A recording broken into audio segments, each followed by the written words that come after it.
56 വർഷങ്ങൾക്ക് മുമ്പ് മരിച്ചു പോയിട്ടുള്ള ഒരാൾ നിങ്ങളുടെ കുടുംബത്തിലുണ്ടെങ്കിൽ ആ ആള് 56 വർഷങ്ങൾക്ക് ശേഷം അയാളുടെ ഭൗതിക ശരീരം നിങ്ങളുടെ വീട്ടിലോട്ട് എത്തുമ്പം നിങ്ങളുടെ ഒരു അനുഭവം എന്തായിരിക്കും?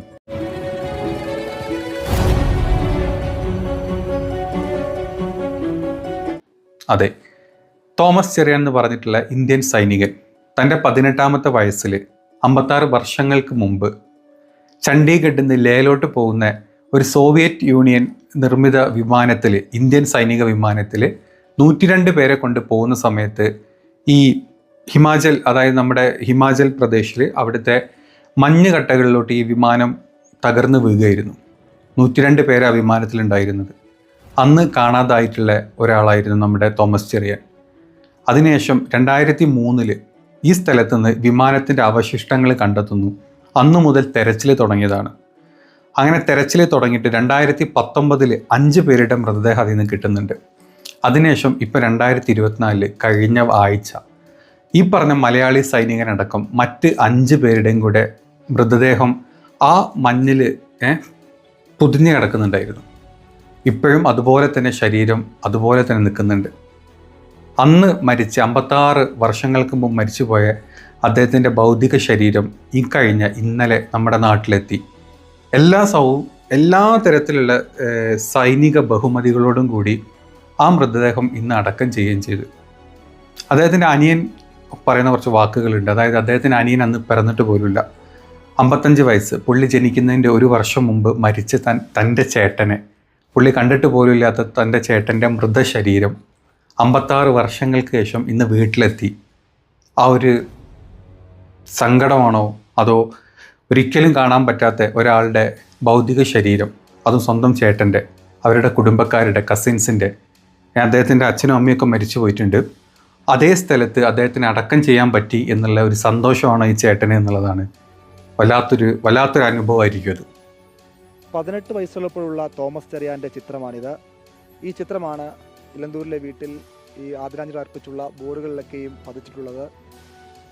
തീയതി കണ്ടാൽ നമുക്ക് മനസ്സിലാകും. മരണം 7/2/1968, അതായത് വിമാനാപകടമുണ്ടായ തീയതിയാണ്. അന്ന് ഉണ്ടായ അപകടത്തെക്കുറിച്ച് ഇന്ന് ഒരു ആദരാഞ്ജലി അർപ്പിച്ചുള്ള ബോർഡ് സ്ഥാപിക്കുന്നു. ആ ചിത്രം ഇന്നും വീട്ടുകാർ ഇതുപോലെ റോഡുകളിലടക്കം ആദരാഞ്ജലി അർപ്പിച്ചുകൊണ്ട് സ്ഥാപിച്ചിരിക്കുന്നു. ഈ ചിത്രം കിട്ടാൻ തന്നെ ഒരുപാട് പ്രയാസപ്പെട്ടു. ഈ ചിത്രം കിട്ടാൻ ഒരുപാട് ഞങ്ങൾ വിഷമിച്ചു. ഒടുവിൽ സെക്കൻഡറാബാദിലെ ജോലിയുള്ള ഒരാൾ അവിടുന്ന് പോയി ചെന്ന് ഓഫീസിൽ പറഞ്ഞ് അവർ നിർമ്മിച്ച ഒരു ചെറിയ ഫോട്ടോ തന്നു. ഞങ്ങളത് സ്റ്റുഡിയോയിൽ കൊടുത്ത് വലുതാക്കി ഇത്രയും വൃത്തിയായിട്ടെടുത്തു. 26 കൊല്ലത്തിന് ഇപ്പുറം ഒരാളുടെ ആദരാഞ്ജലി അർപ്പിച്ചുള്ള ബോർഡ് ചെയ്യുമ്പോൾ അതിൽ 18 വയസ്സുള്ള ചിത്രമാണ് നമുക്ക് ഉപയോഗിക്കുന്നത്. അത് 18 വയസ്സുള്ള ചിത്രമാണ് ഉപയോഗിച്ചിരിക്കുന്നത്. ഇതിൽ അതിന് പ്രയാസമുണ്ട്. വേറെ ഇല്ലാത്തതുകൊണ്ട് അത് നമ്മൾ ഉപയോഗിക്കും. കൊല്ലത്തിന് ശേഷം സഹോദരൻ്റെ മൃതദേഹം വീട്ടിലേക്ക് എത്തുകയാണ്. സഹോദരൻ്റെ മൃതദേഹം എത്തുന്നതിനനുസരിച്ച് നമ്മൾ സന്തോഷിക്കുന്നു, വളരെയധികം സന്തോഷിക്കുന്നു. ഞങ്ങളുടെ കൂടപ്പിറപ്പുകളോടുകൂടി അപ്പനെയും അമ്മയുടെയും സ്ഥാനത്ത് വന്ന് താമസിക്കാനുള്ള സൗകര്യം, അല്ല ജീവിക്കാനുള്ള അവസരം തന്നതിന് ദൈവത്തെ സ്തുതിക്കുന്നു. പള്ളിയിൽ ആ കർമ്മങ്ങൾ ചെയ്യാനും കഴിയും. ഇവിടെ പള്ളിയിൽ പൊതുക്കല്ലറയിൽ പൊതുവായിട്ട് നിർമ്മിച്ചു തന്ന കല്ലറയിൽ അടക്കം ചെയ്യാൻ തീരുമാനിക്കുന്നു.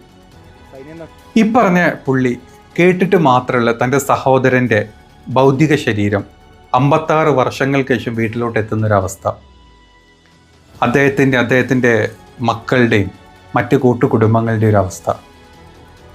ഇന്ത്യക്ക് വേണ്ടിയിട്ട് യുദ്ധം ചെയ്യാൻ വേണ്ടിയിട്ട് 56 വർഷങ്ങൾക്ക് മുമ്പ് സോവിയറ്റ് യൂണിയൻ നിർമ്മിതമായിട്ടുള്ള ഒരു വിമാനത്തിലായിരുന്നു ഈ 102 പേരടങ്ങുന്ന നമ്മുടെ ഇന്ത്യൻ സൈന്യം യാത്ര ചെയ്തിരുന്നത്. ചണ്ഡീഗഡിൽ നിന്ന് ലേയിലോട്ട് പോകുന്ന വിമാനം, അത് ഈ പറഞ്ഞ ഹിമാചലിൽ മഞ്ഞ് മൂടിയൊരു സ്ഥലത്ത് നിന്ന് ഒരു മലമുകളിൽ ഈ വിമാനം പൊട്ടിത്തെറിക്കുകയായിരുന്നു.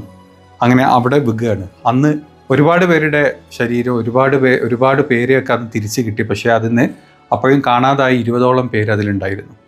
അങ്ങനെ അന്ന് തെരച്ചിൽ നിർത്തി. നമുക്കൊരു 56 വർഷങ്ങൾക്ക് മുമ്പ് തിരയാനും മറ്റ് പല കാര്യങ്ങൾക്കും പലതരത്തിലുള്ള സാങ്കേതിക ബുദ്ധിമുട്ടുകൾ ഉള്ളതുകൊണ്ട് അന്ന് ആ തെരച്ചിൽ അവിടെ അവസാനിപ്പിക്കുകയായിരുന്നു.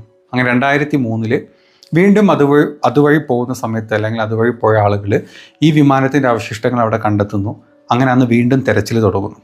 അങ്ങനെ 2019 പിന്നെ അവിടുന്ന് മറ്റ് ഒരു 3-4 പേരുടെയും കൂടെ ശവശരീരം കിട്ടുന്നു. അന്ന് വീണ്ടും അവർ തെരച്ചിൽ സ്റ്റാർട്ട് ചെയ്തു.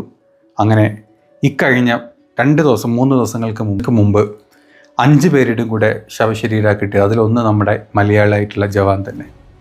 ആ വീടിൻ്റെയും നമ്മുടെ നാടിൻ്റെയും ഒക്കെ അഭിമാനമായിട്ടുള്ള ആ ഒരു സൈനികന് നാട് കൊടുക്കാൻ പറ്റുന്നതിന് ഏറ്റവും ബെസ്റ്റായിട്ടുള്ള ഒരു അന്തിമ യാത്ര തന്നെ കഴിഞ്ഞ ദിവസം നൽകിയത്.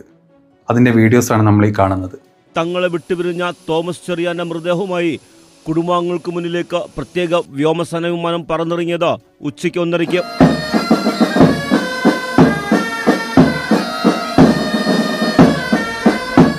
വ്യോമസേന സ്റ്റേഷന്റെ ടെക്നിക്കൽ ഏരിയ എല്ലാവിധ സൈനിക ബഹുമതികളോടും കൂടി തന്നെയാണ് അദ്ദേഹത്തിനെ അടക്കം ചെയ്തത്. എന്താണെങ്കിലും അദ്ദേഹത്തിന് സ്വന്തം അച്ഛൻ്റെയും അമ്മൻ്റെയും ഫാമിലിയുടെയും കൂടെ തന്നെ കല്ലറയുടെ അടുത്ത് തന്നെ അന്തി ഉറങ്ങാൻ പറ്റിയെന്ന് നമുക്ക് ആലോചിക്കാം. മഞ്ഞിൽ പൊതിഞ്ഞു കിടന്നതുകൊണ്ട് തന്നെ ശരീരം അതുപോലെ തന്നെ പല ശരീര അവയവങ്ങളും അതുപോലെ തന്നെ ഉണ്ടായിട്ടുണ്ടെന്നാണ് ഈ റിപ്പോർട്ടിലൊക്കെ പറയുന്നത്. വളരെ നല്ലൊരു കാര്യം എന്ന് പറയാം. ഈ പറഞ്ഞ കുടുംബത്തിന് ദുഃഖം തന്നെ ആയിരിക്കും. 56 വർഷങ്ങൾക്ക് മുമ്പ് നടന്നൊരു കാര്യം, അവർ മറന്നുപോയിട്ടുള്ളൊരു കാര്യം വീണ്ടും അവരുടെയൊക്കെ മനസ്സിലോട്ട് അതൊരു ഓർമ്മയും വിതമ്പലൊക്കെ ആയിട്ട് വന്ന് കാണും. പക്ഷേ ആ ഒരു ശരീരത്തിനോണ്ട് അല്ലെങ്കിൽ ആ ഒരു ഭൗതിക ശരീരത്തിനോണ്ട് കിട്ടാൻ പറ്റുന്ന ദൈവത്തിൻ്റെ അടുക്കലോട്ട് എത്താൻ പറ്റുന്ന ഏറ്റവും ബെസ്റ്റായിട്ടുള്ള ഒരു സമയം തന്നെയായിരുന്നു ഇത്.